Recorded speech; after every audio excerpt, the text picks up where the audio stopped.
Good afternoon, beautiful people. Welcome to another episode of Kiko's Free Thinkers Forum.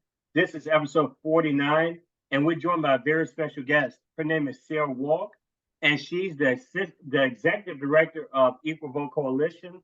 And we're going to learn a lot about straw voting. And the headquarters of Equal Vote Coalition is based in Oregon. And we're going to learn about this organization and what it does, and maybe some potential coalition building with other organizations. We have just quite a few questions for Sara today. But I want to say welcome to episode 49 of Kiko's Free Thinkers Forum, and I appreciate you accepting that invitation.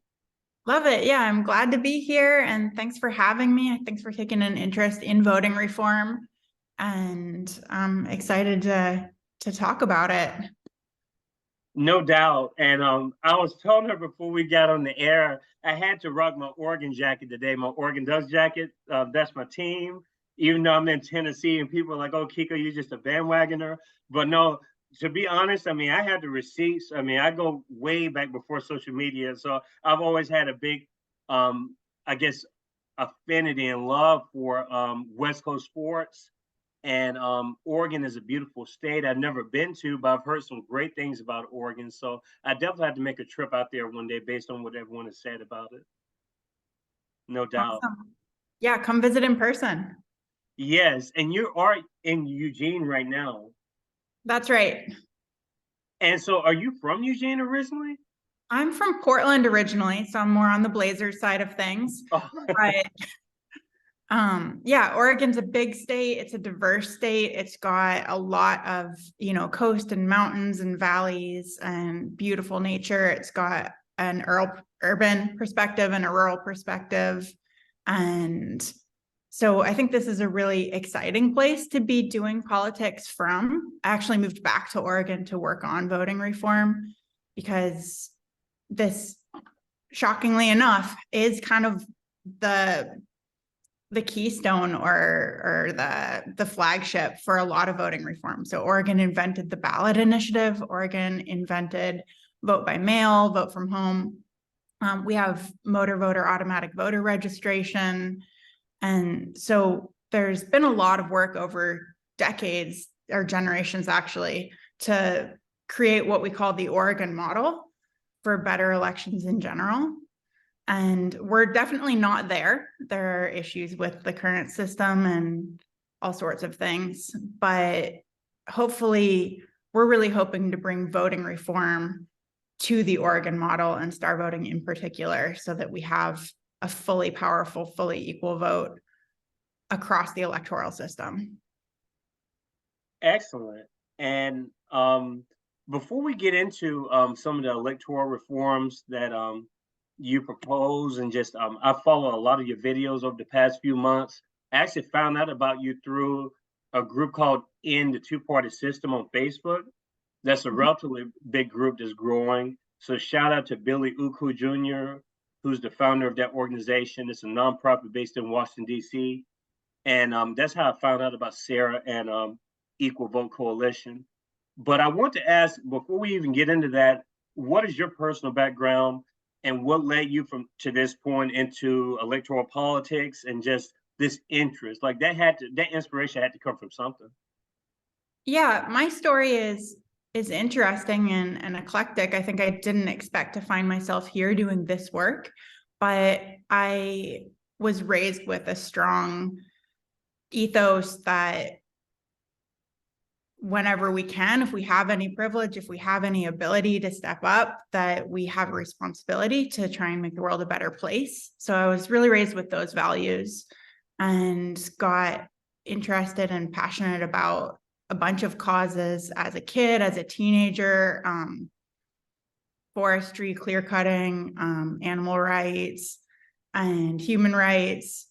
And that kind of brought me to the regenerative agriculture movement.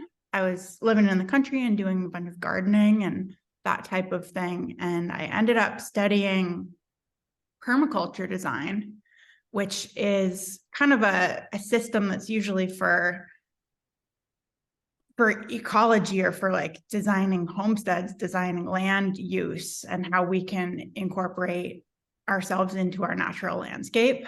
But the premise of it is to design holistically, to think big picture, and to really connect the dots between the different parts of the system. And without going too off base or off topic into permaculture, which I could talk about for hours, that training really just taught me to look at everything as a systems design problem. And politics, collective decision making, and social permaculture, I think, is really the next level there, because we have what I think everyone can agree is a very broken system that's not working for probably anyone, definitely not for most people. And it is systemic. It's not, my actions or your actions or their actions that are creating every single problem along the way. It's a systemically broken model. And so rather than focusing on triage, I figured, how do we get to the root of the problem? Are there ways that we can think bigger picture, go deeper, and actually design a system that's going to set us all up to succeed? And so that brought me to, how do we make decisions? How do we vote? How do we elect people? How do we lead ourselves? And how do we make plans and execute them? So policy. And so you've been politically active for a while. And yeah. Mhm. And so when did this become an idea? Like, did you found Equal Vote Coalition? Like, how long has Equal Vote Coalition been around? So maybe 12, 13, 14 years ago, I was outside my mom's house building her some raised beds, and a canvasser came door to door, and he had some little handouts, and he was like, hey, have you heard of ranked choice voting? And I had been talking about this paradigm where we've got this two-party system, and if you don't think that the front runner on your side can win, you need to strategically vote so that your vote has an impact to kind of prevent a worst case scenario. And that's just always struck me as a really fixable and stupid thing. If we have more good guys on our side, that should be a benefit. Normally, the bigger your coalition, the stronger you are. But with our voting method, if we have more candidates on our side, we're more likely to split the vote on our side and end up divided and conquered. So that's just backwards. And he was like, have you heard of ranked choice voting? Here's how it works. He kind of told me what I now know to be is the oversold pitch, which is it eliminates vote splitting, it eliminates the spoiler effect, it's safe to vote your conscience, you won't waste your vote because your vote transfers to your next choice if your favorite can't win. And I was really excited. I decided right then and there that when I got some free time, I was gonna work on that cause. And I started doing some reading and found, fast forward a couple of years, I was like, okay, I've got this handout still pinned to my wall. I was like, I'm ready to put in some real time and energy. It was 2016. And I went to my first, I went to a meeting of this new group that had just started getting together in Oregon, the Ranked Choice Voting Oregon. And they had a couple of speakers there. So one of them was Mark Frohnmeyer, who was the founder of the Equal Vote Coalition. And he had these handouts, he had matching shirts, and he was like, hey, ranked choice is cool, but it's a 150-year-old reform, and voting science has come a long way in the last 150 years. So there's simpler, better ways to do what you're trying to do. And so he introduced me to the idea of star voting. And he had founded Equal Vote in 2014 around the idea that we need a voting method that guarantees an equally weighted vote. So we can get into that in a second, but my gut reaction as a ranked choice fan was we're kind of already on a train. We're going somewhere. We have a plan. Like, who are you derailing this with this alternate proposal that sounds counterproductive? And also, I've read a bunch of stuff, and all your claims are wrong. That's what I said to him at the time, to paraphrase. And to my surprise, some of the people to the left and right of me were like, no, he's right. Ranked choice mitigates vote splitting. It mitigates the spoiler effect. It can still waste votes, maybe even more, but it prevents some of the problems of our current system. And so the outcome of that meeting, I had hoped to just like plow forward with ranked choice voting and get a ballot initiative going for Portland. But the outcome was we realized we didn't really have agreement on the facts. And so we didn't have consensus on the proposal. And we figured if we're going to go forward as a movement, it'd be better to have everyone who cares about this on the same page so we can pull together. So I volunteered for a research committee, and we launched a public forum on Facebook group to kind of hash out and share links and debate and discuss, and put together a big research report that is still available on the Equal Vote website, kind of paraphrased under our articles section. It's gotten a few updates since then. But what we ended up finding out was that star voting was the only proposal that really delivered on all of our goals as a movement. So then that launched the question of, what is star voting? Nobody had heard of it at the time. That was 2016.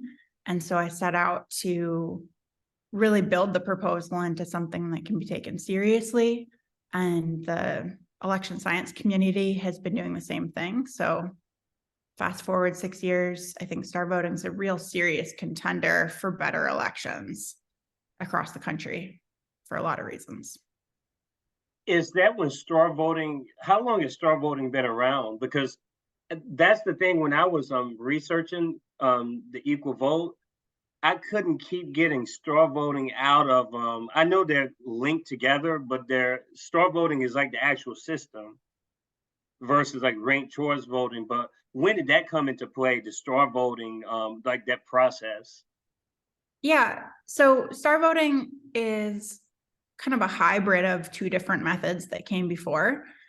There's score voting, which is you score your candidates, say 0 through 5, and the highest scoring candidate wins.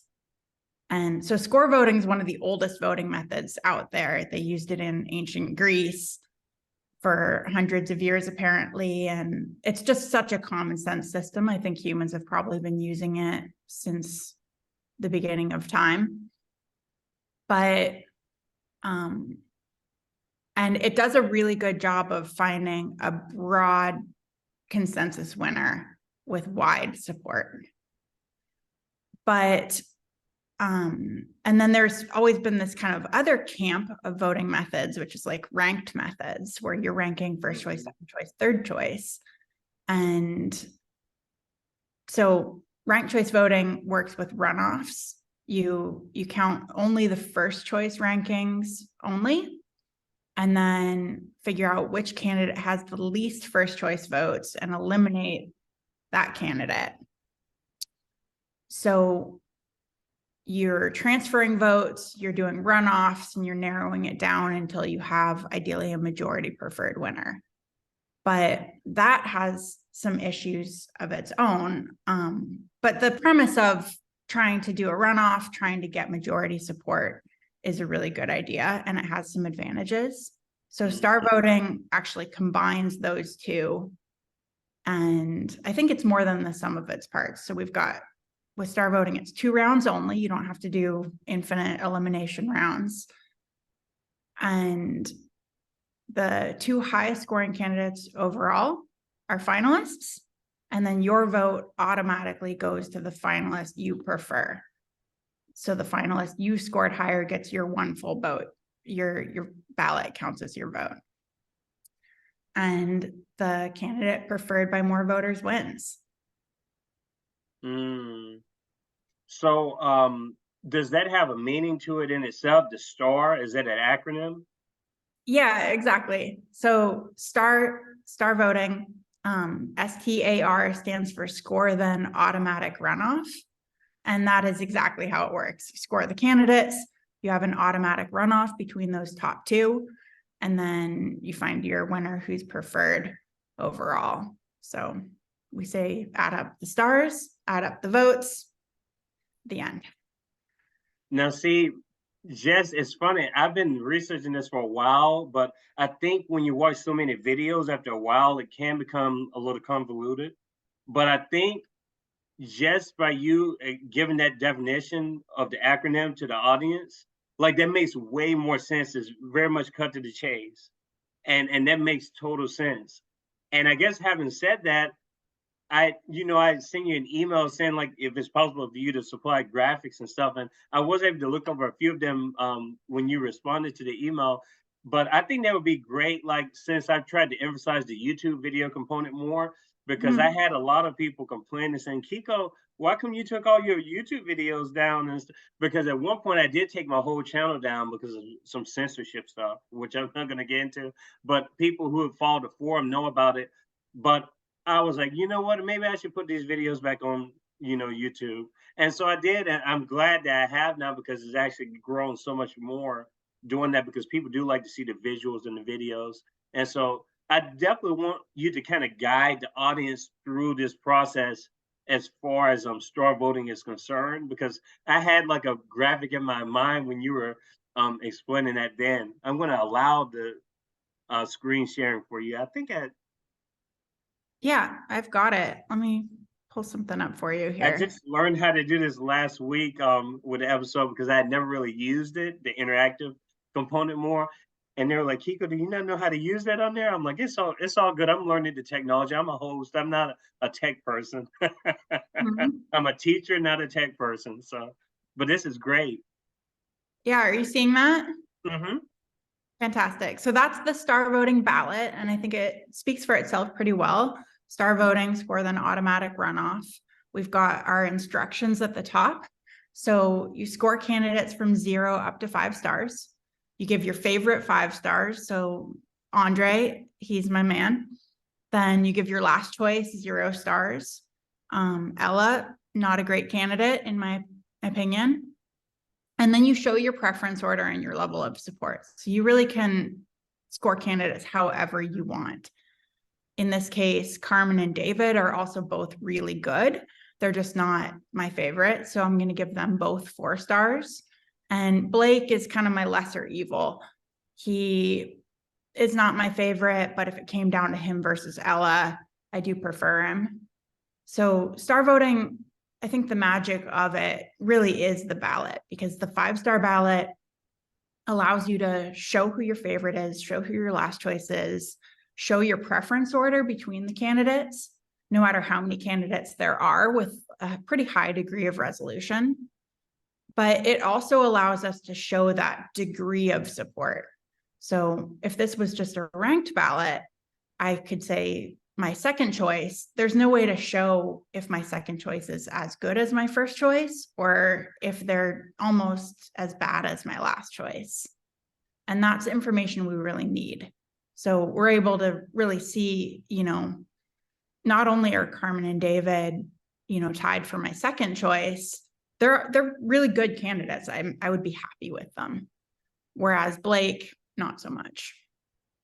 And then star Oh no, voting, sorry to cut you off. No, no, no, no. Keep going. yeah. So that's the ballot. That's how you vote. It's very intuitive. There's really no wrong way to do it. And then the way it's counted again is a 2-step process. So you find the 2 highest scoring candidates overall, and then your full vote goes to the finalist you prefer. So if it came down to Andre versus Blake in that runoff, my vote would go to Andre. If it came down to Blake versus Ella, my vote would go to Blake. Mm, interesting. Now, see, I rarely like cut the guest off like that, but I was so excited when I saw this graphic because I have so many questions when I see it. There's a couple of things that really stand out, but before we get into that, I want to say I want to give a shout out to People's Party of Texas, episode 25, because they're the ones that really told me off camera, Kiko, you really need to look into this star voting method, because I had heard of it just in passing, like I said, because I followed that in the two-party system. But the People's Party of Texas, Athena, OC, and Curtis, they really said, Kiko, you need to look into this like big time. And so that's what made me reach out to you. And I gotta say, so you're saying on this voting method right here, do you have to rate a 5? From the 0 to 5, do you have to rate a 0 and do you have to rate a 5? If you don't, your vote will still count. It's fine. But that is the instructions. That's how you should vote. You really want to maximize your support for your favorite, and it's relative. You know, there might not be any perfect candidate out there, but your first choice is your favorite, so give it your full support. It seems way more versatile than anything I've seen, because it's not just a ranking. You can see the psychology of the voter. Like, for instance, you got 2 number 4s for Carmen and David. Like that's almost unheard of in conventional systems, I guess. And that shows like a lot of versatility in the mind when the voters considering a person versus the other. Yeah, and there's been many decades worth of research on public opinion and surveys and polling, and how do we measure a human's opinion on a given topic. And the 5-star rating has really come to the top because of its natural. It's just a very natural voter experience. So we have, in terms of cognitive load, generally as humans, we like to have some choice. We like some variety. But if you give us 80 choices, we're going to get overwhelmed. We'll get bogged down. Maybe we'll even get confused. So it turns out the kind of sweet spot for cognitive load is between like 5 and 7 options. And so the 5-star rating fits really comfortably within the amount of expression that human opinion just naturally has. And then it allows us to really naturally show, you know, who's our favorite, who's our last choice, and that degree of support without having to translate it into another format. So, you know, we might like 2 candidates equally. In that case, it could be really hard to figure out who do I rank first or second if I like them equally. That would be like a strategic calculation the voter has to make.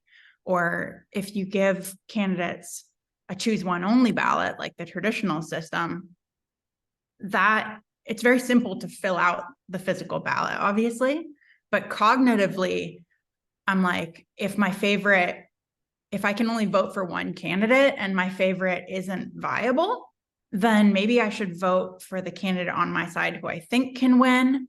And that calculation is, not only is it mental backflips, it's kind of stressful for voters to have to think strategically like that, but it also has a massive impact in entrenching implicit bias. So if I have to vote for the candidate I think can win, that's pretty much statistically the incumbent. And it's generally going to be an older, whiter male person. I think 80% of elected officials in this country are in that, you know, demographic, which is definitely not reflective of the population. And it's also going to be the candidate who's raised the most money. It's going to be the candidate with the name recognition. So anytime we have a voting method where you really need to strategically think, not about which candidate do I like, whose values do I agree with, who do I think is qualified for the job, but I have to think about who can win, you're just really setting up society for a race to the bottom and to definitely entrench systemic disparities across the board. So that's what I'm talking about when I get back to this permaculture design mindset of this is a systems design problem. Why do we have massive disparities in representation? Why do we see elected officials, in a lot of cases, who nobody likes, winning over and over and over? or maybe they're doing fine, but they're not what we really want, if we're lucky. And so this is a Scantron format. Is it always like that? Yeah. Well, in practice, elections pretty much use a Scantron kind of ballot, and that's really simple and easy to officiate. But star voting can be implemented any which way, honestly. That's one of the pros of it, is it's so adaptable. So it's just addition in 2 steps. You're adding up the stars, then you're adding up the votes. So you can do that by hand count. You can do it with tallies. You can do it with an abacus if you want to. But we like the paper ballots here in Oregon. And I think for election security, they're really good and a strong option. So I recommend paper ballots and a Scantron, and then you can do manual risk limiting audits and all that kind of thing. But for people who, vote on a digital interface, star voting works fine for that too. For people doing online elections for the People's Party or for their own groups, we've got a tool for that, star.vote. So you can go there right now and create a poll and fill it out. And then we've got options for more secure features too. If you want credentialing, you can add in all sorts of features. You can have candidate bios and photos and all the bells and whistles. So as far as this is concerned, is straw voting, where is that actually implemented in the United States, for instance, this kind of a method? Yeah. So again, where star voting in its current form is new. It was invented in 2014. And so we've successfully gotten it implemented in a number of jurisdictions for political party elections, internal elections, and for organizations across the board and across the political spectrum. So we've got Multnomah County Democratic Party is using it. The Independent Party of Oregon used it statewide for its primary. And the Oregon Democratic Party statewide used star voting to elect our presidential delegates to the national convention in 2020, which was an awesome pilot and use case. But in terms of real municipal elections, that's really what we're working on, is to try and get it passed by a city or a county first, and then scale it up for statewide elections. So in Oregon, where I am, we have a new ballot initiative that we just filed for star voting for City of Eugene elections. And it's not our first rodeo with this ballot initiative. We actually did a countywide version of the same thing in 2018 and got 48% of the vote countywide with almost no money spent. It was like a volunteer effort. It was scrappy. Nobody had any experience at that time. I know I didn't. But we almost won, and people were really receptive. And when we looked at the local data, Eugene voters had voted yes by a strong majority. So that's why we're back in the saddle post-pandemic, hopefully trying to get back out there and talk to people again, get the signatures and get it adopted here first. I was looking at this when you had the Scantron up, and it seems like this would avoid any confusion because, just like you have all these like controversies with the local elections and the way the mainstream media likes to highlight certain races over the other ones, like the other ones aren't important. Like these are the ones you need to focus on. And then you always have these thresholds, like if you don't hit 50%. And to me, it's like you avoid all this confusion. I don't even see how you would have a tie really in this kind of a situation, because you basically have a process where you show 0 through 5, and is it always 5 candidates? Like, is that usually the case? No. So star voting works great for any number of candidates. 5 is just a nice, simple looking ballot for a graphic there. But Okay. For star voting for Eugene, our ballot initiative, what we recommend is just skipping the primary altogether and just having one general election. So that could be, 6 candidates, 7 candidates. Here we often have like 3 or 4. But that is one of the real reasons that I think we need star voting over other alternative voting methods, is because it does really perform fantastically with a larger field of candidates. And there's a lot of statistical analysis that's gone into measuring that and confirming it. But ultimately, by empowering voters to support as many candidates as they like, to show that they support all the candidates on their side over candidates that they really oppose, it allows you to get just a really representative, reflective winner, even with a large field of candidates. And you say that there's been pretty much like strong reception in a positive direction when you present this. Has there been any opposition to this? And do you see any cons to this system? Because I definitely see the pros. Are there any possible cons or areas you think that could be worked on? Yeah, there are definitely pros and cons to any voting method. There's no perfect method. And that is something that's said over and over by voting theorists. There's no perfect voting method. And it's been proven that no voting method can pass every single desirable criteria. But I think in a lot of modern electoral science, leaders think that that mindset has actually kind of set us back as a movement. Because yes, there's no perfect system, but that doesn't mean that we can't have good things. There are a lot of desirable criteria. For instance, I want to be able to honestly vote for my favorite. I want to be able to give my favorite 5 stars. I also want to be able to show support for other candidates, my second choice, third choice, fourth choice, or whatever.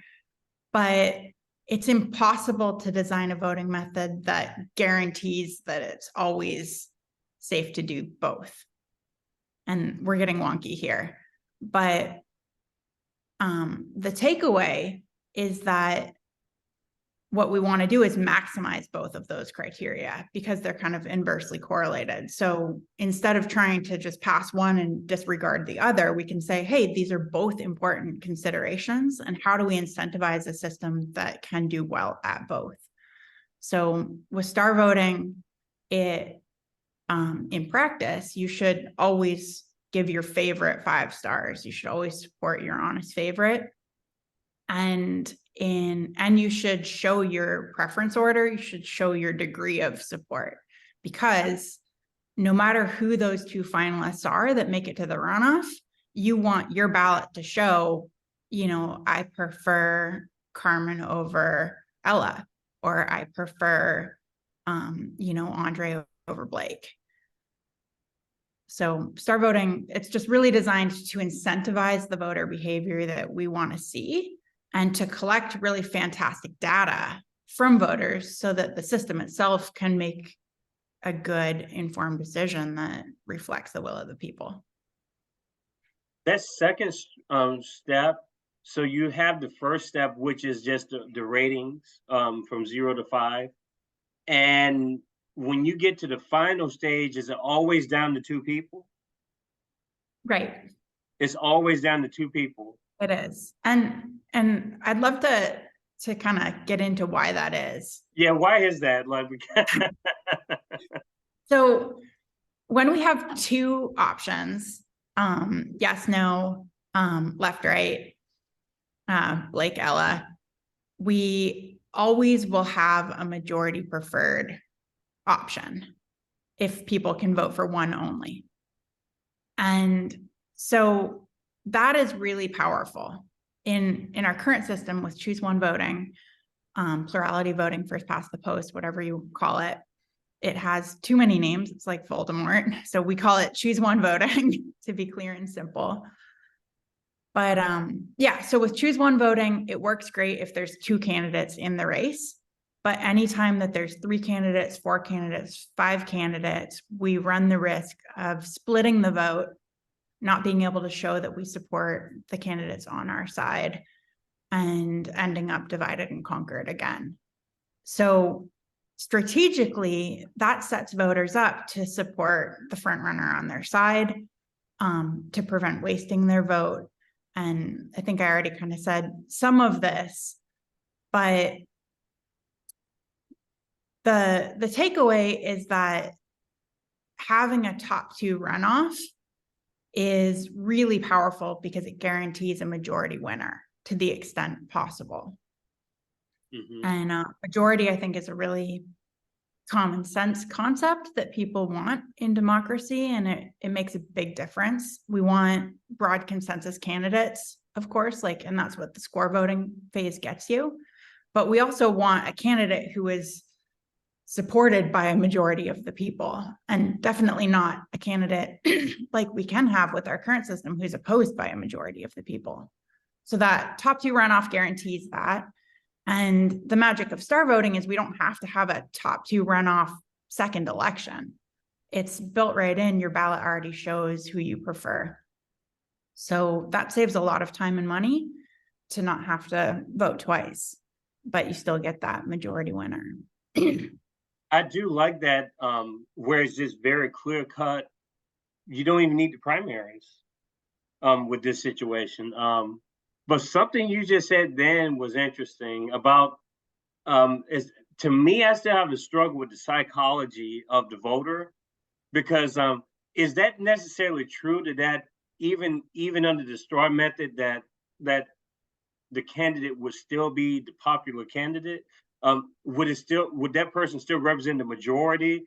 Because we're still, I think, operating under the mindset of how the average voter is. I mean, the system we've had now that we've been accustomed to our lifetimes, I don't know. The psychology of the voter is really interesting, and I think even then, it's like I don't know if, because you seem to emphasize like a lot on just the data that comes back after you do it, which I definitely agree. I can see the usefulness of all the feedback you get just from this method alone. But would it be able to measure like the actual reasons as to why people are gravitating towards that candidate? Um, I guess that's the thing.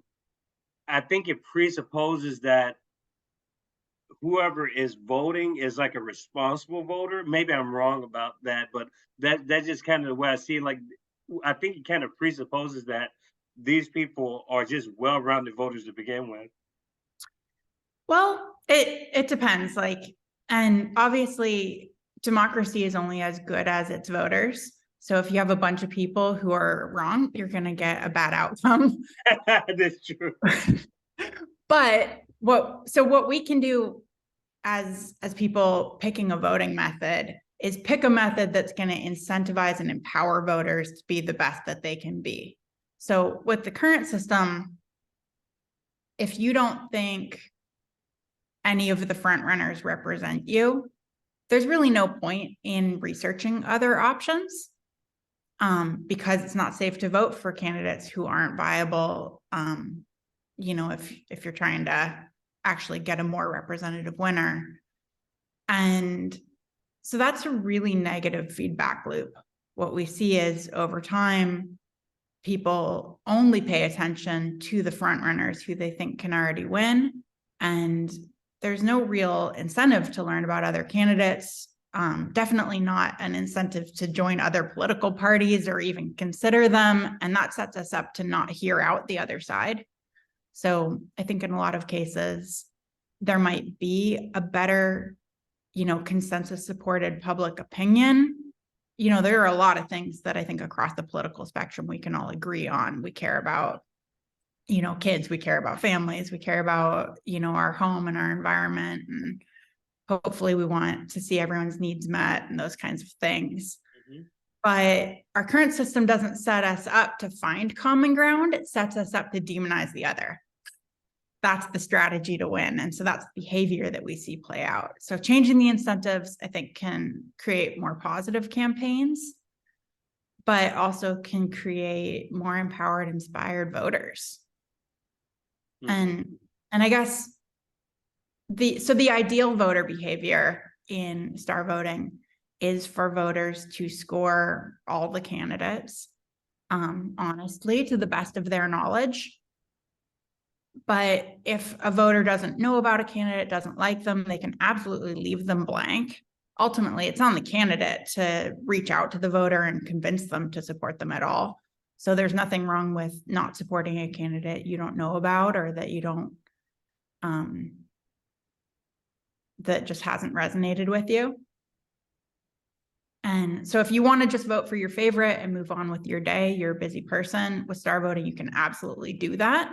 But if you do have a more nuanced opinion, you can express that. So I think a lot of people find that really intuitively inspiring and empowering, and people get really excited about star voting for that reason. I think a lot of people feel shut out of the current system, and they feel like their vote isn't going to make a difference. So why put in the work? So the idea that you could have a system that that empowers voters, whether or not they're a major party voter or a minor party voter or a non-voter, this is a way that you can express yourself and have your voice heard.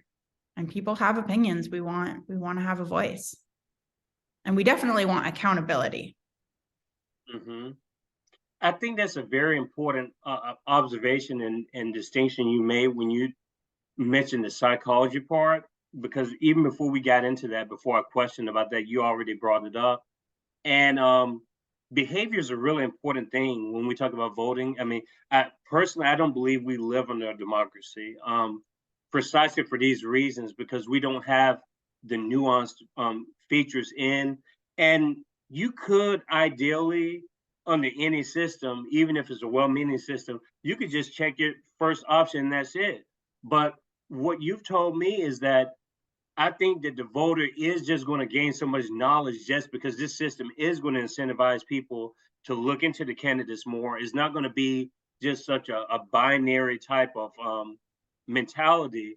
And so I think you will have a more smart voter. You will have a more intelligent voter, a more informed voter, just because this psychology has already been sort of reconfigured into their minds, and they don't have those, I guess, lazy habits as they used to. Because I was looking at and however people feel about the 2020 election, I mean, I'm not even going to get into how much of a show that was. I mean, and the ones before all these national elections. But that's just like there were stories of people in Georgia just checking Biden only and not even checking people down ballot at all. I mean, that kind of mentality, that kind of um I guess recklessness, laziness, whatever. I can't tell those people how to vote, but I think we definitely need a cultural change when it comes to the system we use, and we definitely need to implement a star voting system. I think nationwide, even now, not just local and state. I want to kind of get your view on that. What do you think about? Do you think this is more effective just overall, regardless of the jurisdiction? How do you see that? Yeah, and that's really what ultimately convinced me to switch from supporting ranked choice voting to star voting, because for society as a whole, again, my first cause was you know, the environment, animal rights, social justice. And there was no point in my childhood where I was like, I really care about voting science. You know, there are more fun and important and, like, again, triage, like there's a bleeding edge in society right now, and we need to fix these problems at the local level, at the national level, at the international level immediately. So we need a system that's going to work across the board, and voter education is hard. So we don't have time to adopt a system that works in some cases but doesn't work in others. Star voting, I kind of already explained our star voting for Eugene proposal, where we just skip the primary and we have one general election that gets a representative winner. But star voting can be used with primaries as well. And we have a statewide ballot initiative for Oregon that basically keeps everything else the same wherever possible, but would adopt star voting statewide for all offices, from local, statewide, and federal presidential. The way that would work is for our nonpartisan elections, as the default, we would skip the primary, just have all the candidates in the general election and get a winner. But for partisan elections, each party could have a star voting primary that advances their best candidate to the general election. And then you get kind of like a top 5 or top 5-ish candidates in the general, and you have a general election with no vote splitting. You can show your support and degree of support for all those candidates, and you get a representative winner. So I think the fact that star voting really works well across the board. It works well for single winner, it works well for multi-winner, there's proportional representation versions of star voting as well. And they all have the exact same voter experience. All you have to do is your part, which is learn about your candidates, fill out your ballot, turn it in. And whereas ranked choice voting just really does not scale well at all. can you expand on that some? I know you probably want to say more about it, and I'm glad that we're doing this, because I don't want to go into ranked choice like a lot, because I've already had someone on, like Vinay Oriconde came on, and we talked about ranked choice voting with his organization. But like, what exactly do you mean by your last comment? Yeah, so with ranked choice voting, the way it works is tournament style elimination rounds, where your vote transfers if your favorite is eliminated. But there's a lot of cases where your next choice candidate might be gone already, or for people whose favorite hangs on until the end of the election, the race will be called, your favorite didn't win, but your next choice is never counted. So I think what I didn't realize for a long time is that most of the rankings on a ranked choice ballot are never, ever counted.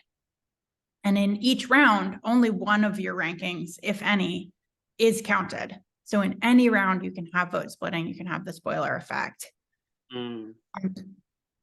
Then the fallout of the fact that you're only counting some of the ballot data is that you have to actually centralize the ballots. You have to have all the ballots in hand. You have to have them in one place, physically or digitally, in order to know what candidate got the least first choice votes, who are we going to eliminate, and which next choice votes are going to get counted.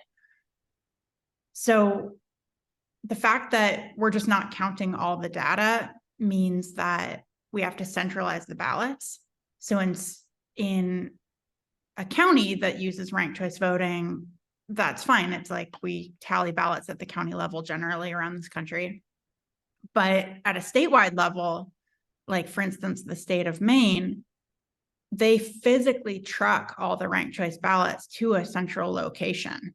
So that compromises chain of custody, and it causes massive delays and definitely impacts transparency of the election. And we've actually seen 2 major elections, one in New York City and one in California in the Bay Area, where they mistallied the votes and didn't notice. So those are absolutely preventable problems. And luckily, most states actually have laws that require local tabulation of ballots, because that's a common sense good idea. And star voting, approval voting, rank robin, even our current system works great for local tabulation of ballots. So that's not something we need to compromise on. We can have simple, secure elections that are counted with addition and that have immediate results that come out on election night, and have voter confidence in those results. That's not something that we need to give up with alternative voting. And this is a question that just kind of came up just without the conversation, I guess without the outside of the context of the conversation. And then I had 2 or 3 questions that I actually had prepared. I don't want to get too conspiratorial, but but people know I kind of like that, like free thinkers forum. But I'm just thinking, is there a deliberate, I guess, undertone when it comes to voter psychology and electability and all these aspects that we talk about? Because you refer to election science, which I've really never heard of talk about like that before. I didn't know that was a thing, that there was like its own discipline. But do you think that this system inherently kind of makes it more confusing? Because telling a vote shouldn't be a hard thing. um, but you have described a couple of examples, and like I said, I mean, we can refer to other instances where there was just so much like taking like days to count votes and stuff. And you would think that would be Yeah. such an easy thing to accomplish. Do you think that that's done deliberately, just over time? And why haven't there been attempts, I guess, to change that like previously? That's a big question. And I have a lot to say on that topic. Obviously, there's no way to know what people's intentions are, so I try to stick to what I do know. But in the 2 cases where ranked choice voting was mistallied in New York City, they accidentally added 135,000 test ballots to the official count. And it was actually the candidate who was the front runner who said, this doesn't add up to my exit polling. That's looks like you have extra voters in there. And they double checked, and it was actually bank error in his favor. So props to him for catching it. And he ended up winning anyway. Otherwise, that controversy would have been way bigger. Um, you know, so I do think that was a mistake in terms of the tally. And it happened because ranked choice voting for election officials is just very convoluted. And because you're centralizing the data, you can't really check your work as you go. I know for me, I'm not fantastic at computation. I like to check my work if I'm doing a longer problem. And with ranked choice, that's just practically not doable in the same way that it would be. And then in Alameda County, what they did is they actually did the ranked choice voting steps in the wrong order. So they didn't transfer all of the votes before eliminating the candidate, and then they transferred the votes. And so they eliminated candidates in the wrong order. And in one case, seated and elected and certified a wrong winner. And that was just recently resolved in the courts. But they didn't even notice until 50 days after the election that, and they had done that in every single ranked choice race, not just the one where the result flipped. It just happened to only change the winner in one case. But looking at the details of that, it's pretty clear that was an accident. That's a coding error. But again, humans are not perfect, and we need a system where it's transparent enough that I can check your work, you can check mine. We have checks and balances, we have some redundancy built in. So in terms of, do I think it was actually election fraud in the case of these 2 ranked choice voting elections? Absolutely not. But when we look at the bigger landscape of who's throwing around money in the election reform space, Fair Vote in particular is the group behind ranked choice voting. And they have a many multi-million dollar lobby that spends a ton of money, in any state that they're working. So Nevada recently passed ranked choice voting, and I think they spent something like $22 million on that win. In Oregon, there's massive money coming in for ranked choice voting, even though Star Voting actually officially coalition with ranked choice voting Oregon and Represent Us and a bunch of these groups, Honest Elections. Back in 2016, we decided, hey, let's do this process. I think I led with the story where we had the research committee, we had an election, we voted what voting reform do we want to go forward with, and we chose Star Voting because it was the only one that delivered on our goals. But for activists in this space, they can either go with a new method that's unfunded or underfunded, and you can donate to Star Voting at starvoting.org. But but there's a big temptation for activists who are saying, I don't really know the difference between these two methods. How bad could ranked choice really be? Even though I prefer Star Voting, let's go with the one that Fair Vote's going to send us a big check for our campaign. And then when we get even more concerning, a lot of the money, so ranked choice voting on a paper ballot is if you have 20 candidates, which Portland often has 20 candidates for city council, for mayor. If you have a ballot that's allowing you to rank like 20 people, that's unwieldy and kind of impossible. And ranking larger numbers of candidates is easier on an online format. So a lot of places that have used it use online voting or a like digital voter interface or something like that. And there's massive money coming in to lobby for ranked choice voting that's lobbying for online voting or electronic voting. Hopefully not connected to the internet, but Right. I think that raises massive concerns for anyone who's an election security advocate, which all of us should be. So we've got a system that works best for e-voting. We've got a system that requires centralization of all the data to a single point of failure.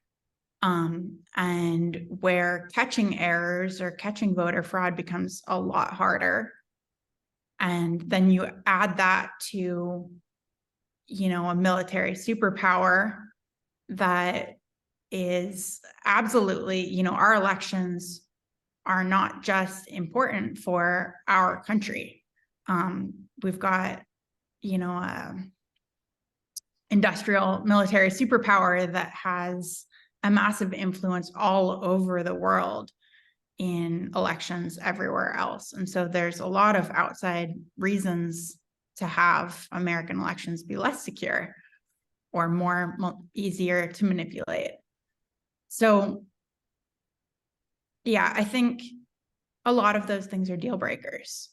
And ranked choice voting, to its credit, it mitigates vote splitting and the spoiler effect. It gives voters more choice.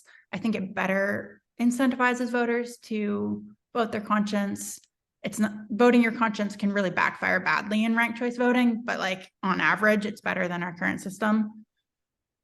But a lot of these things, especially in terms of election security, are just absolute deal breakers, especially at scale. Are there any attempts to coalition build, or have there been attempts to coalition build between ranked choice advocates and Star Voting advocates? It sounds like a lot of what you're saying, I don't know if there could be collaborative possibilities, but just I guess I want to hear from you as far as that's concerned. Yeah, that's really our top priority. And I think my story isn't unique. Most people who support Star Voting came to voting reform and heard about ranked choice first. So pretty much all of us are, were at one time advocates of another voting method, whether it be ranked choice or approval voting. And a lot of people support multiple good methods. There's more than one way to skin a cat. But in terms of coalition building, that's our foundation. We're the Equal Vote Coalition. So we're not going to do this alone.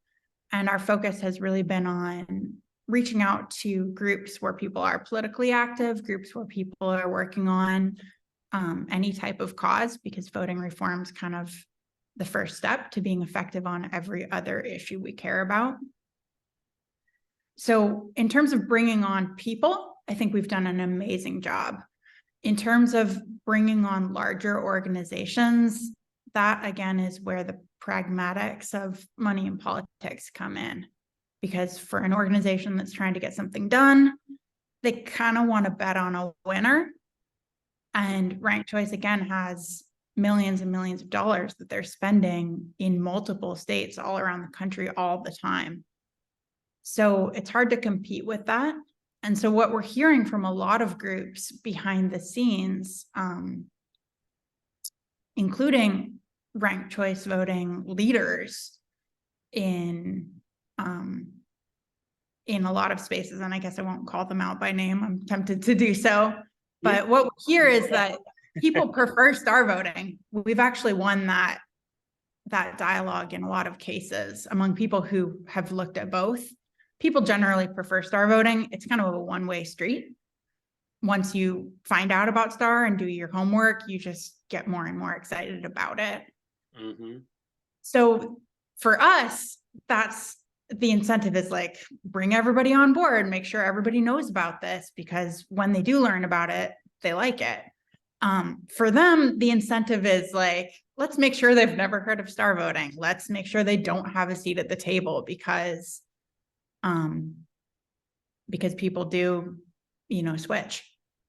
Mm-hmm. Or a lot of people support both, and that's fine too. So Awesome. pragmatically, at the moment where we get star voting passed in Eugene or in Oregon or in whatever municipality passes this first, that calculus is really going to change, and people are going to start believing not only is this the best system, but we can actually have what we need in terms of fair, good elections. And that's going to be a game changer moment for the movement as a whole. Is equal vote one of its kind? Is it a one of a kind group organization, or are there other groups doing this, or is equal vote like the exclusive? Both. So there's 3 big groups in this country working on voting method reform. There's Fair Vote, that's working on ranked choice voting, and they have a bunch of, it's a bit of a shell game. They have a bunch of organizations affiliated, but they all act as one in a lot of cases. And then there's the Center for Election Science, which historically their mission statement was to support score voting family of voting methods, which should include star voting, but they pragmatically just really work on approval voting and educate and advocate for approval voting, which I haven't mentioned yet, but it's a very simple reform that is actually does a lot better than it seems like it would. So props to approval voting and the work they're doing at Center for Election Science. And then there's us at Equal Vote. And when we were founded, Center for Election Science had a more inclusive mission to support, like multiple good methods that pass their criteria. And so we kind of, being a new organization, really focused on star voting because that's our preferred method. But as Center for Election Science moved towards only telling people about approval voting and really kind of shoving other methods under the rug that are maybe sexier or more go a little further, that was when we as Equal Vote decided, hey, we've been growing, and again, people who learn about multiple voting methods, the more you learn, the more you like it. So we don't have anything to lose by saying approval voting is a really good method too. You should consider it. For people who liked ranked ballots, rank robin, which is like a Condorcet family of voting methods type thing where you rank all the candidates, but you actually count all the rankings. That works great too. And there are reasons that we prefer star voting, but we would support a number of options. So we really at Equal Vote focus on educating people, giving them the information so that they can make their own decisions. Interesting. Yeah, I think that really stood out. I didn't realize the backing, the financial backing with I had looked on the site, I think it was like Rank Vote is what it is with Vinay's organization, and they're like some big people, like they're people like associated with the NBA and like all these sports teams that are like funding the projects. And so No, and someone like myself, I'm naturally probably going to gravitate more towards something where money isn't as involved, where you just take it the merits at face value, you know, and just kind of go from there based on its own merits. It doesn't need all this other stuff to sort of muddle the waters. Yeah, it's tricky, and I get it, because as an activist, if you can be funded, you can focus on the work. So, props to anyone who is an activist out there who's gotten their project funded. But the key is to not let the money drive the policy. So when you're saying, I like star voting better, but ranked choice voting will pay me if I work on that one instead, that's a problem. And that is really what we're seeing in the electoral reform landscape. Mm-hmm. So in terms of, are we the only organization like us in the movement? We're definitely the underdogs in terms of, not being big money funded. But our ethos towards organizing is also unique in this landscape, I think. So Equal Vote Coalition is, I'm the executive director, so we've got actually women in leadership. Our chair is also a woman. And I think we've got a really diverse board of directors, in terms of gender, age, race. And also we've tried to have really good ideological diversity on our board of directors. So we have people who really support single winner implementation, and people who are strong proportional representation, multi-winner advocates. We have people who are approval voting advocates and star voting advocates and ranked robin advocates. So no matter what type of ballot you want, if you're like, no, the ballot should be as simple as possible, or, I'm from the Bay Area and we've always had ranked ballots, so we don't want to switch to a different type of ballot just because our tabulation's not working. I think we want to have that diversity of options and diversity of perspectives at the table. And so in terms of inclusivity in the movement, that is something that I think when I first got involved, there's kind of the advocacy side of voting reform, of people who are working on trying to get stuff passed. And that is more diverse and has been for a while. But once you get to the science side of the movement, that I was the only woman at all. And I think pretty much there was just no diversity whatsoever. And it was a pretty hostile, condescending space in which people are speaking with acronyms and jargon, and they're not gonna take the time to bring people up to speed. They're not trying to, they just didn't have the culture of sharing what they know.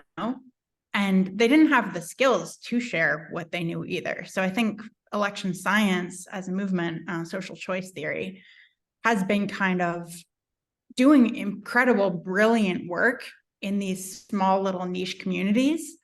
But that work hasn't been making it to the advocacy space at all. So there was a big silo and a big disconnect. So for me personally, a big part of my mission doing this work has been to bridge that divide, to take this election science and figure out how can we talk about it, how can we share it, and how can we make sure that the people doing the work have this information from the scientific community, and vice versa.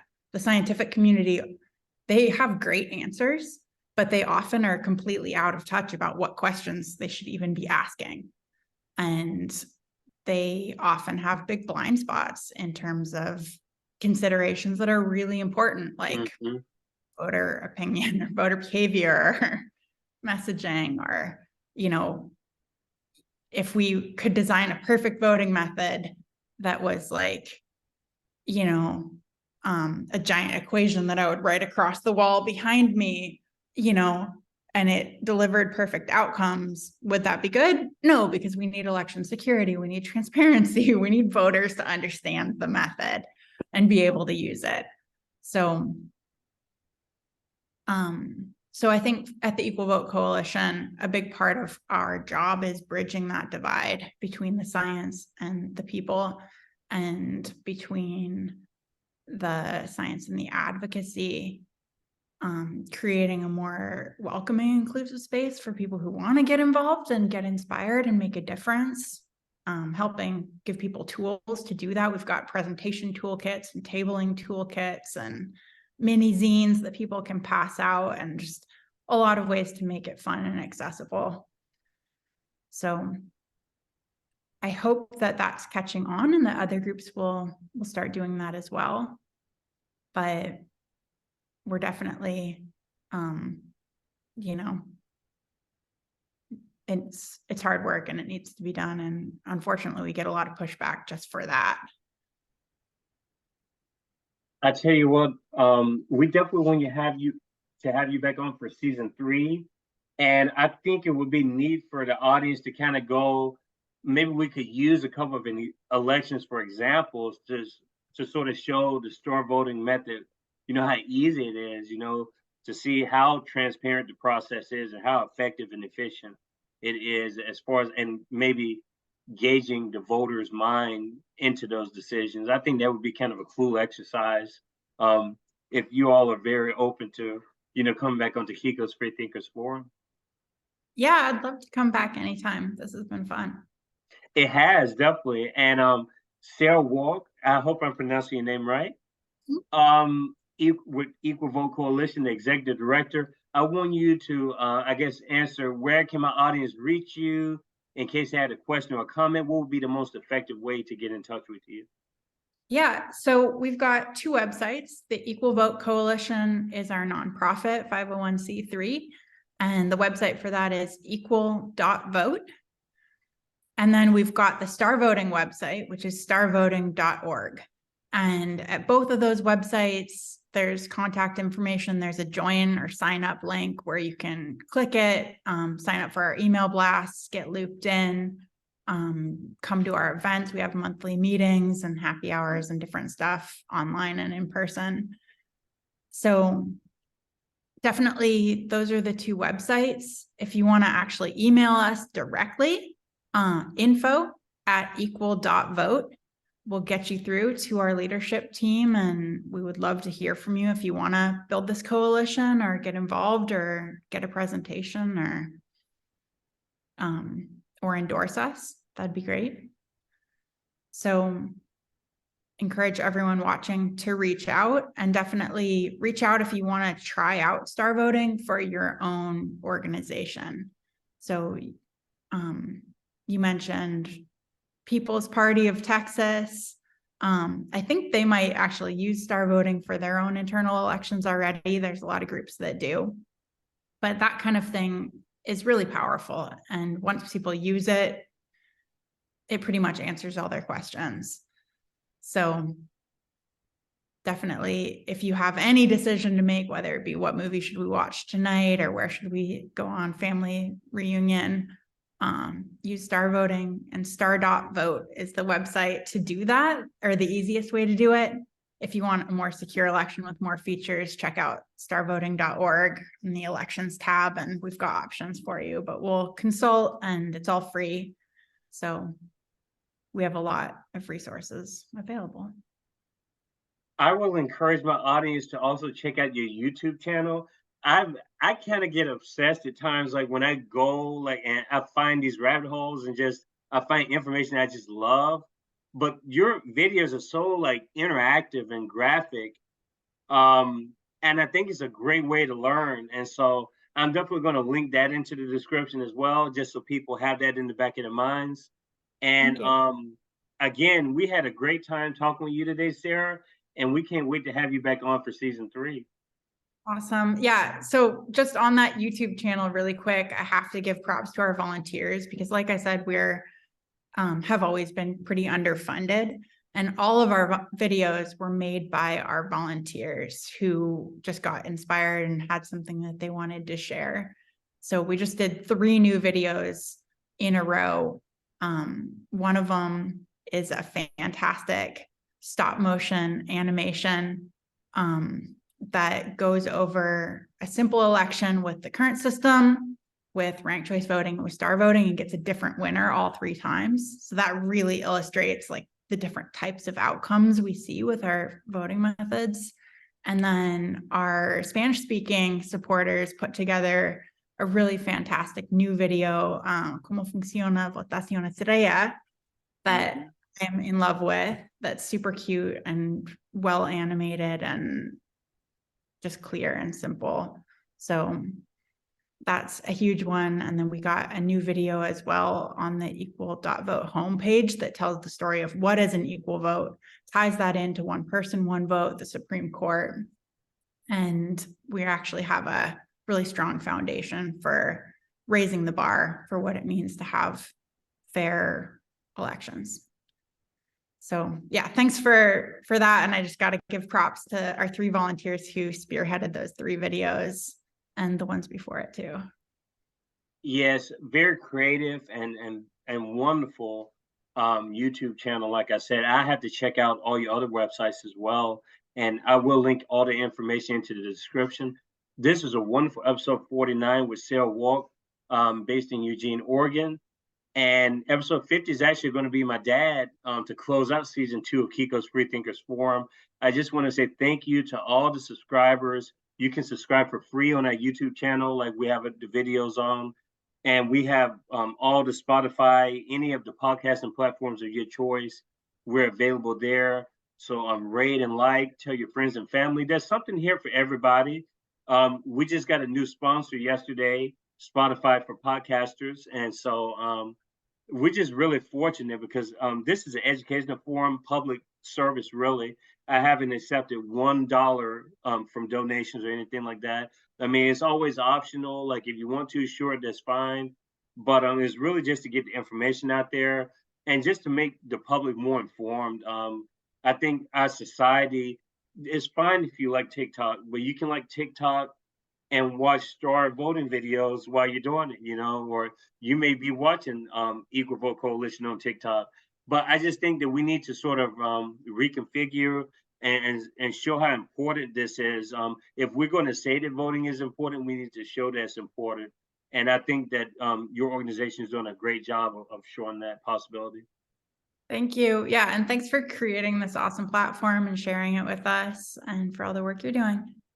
I appreciate that. Thank you so much. And beautiful people, enjoy the rest of your day, and we'll talk soon.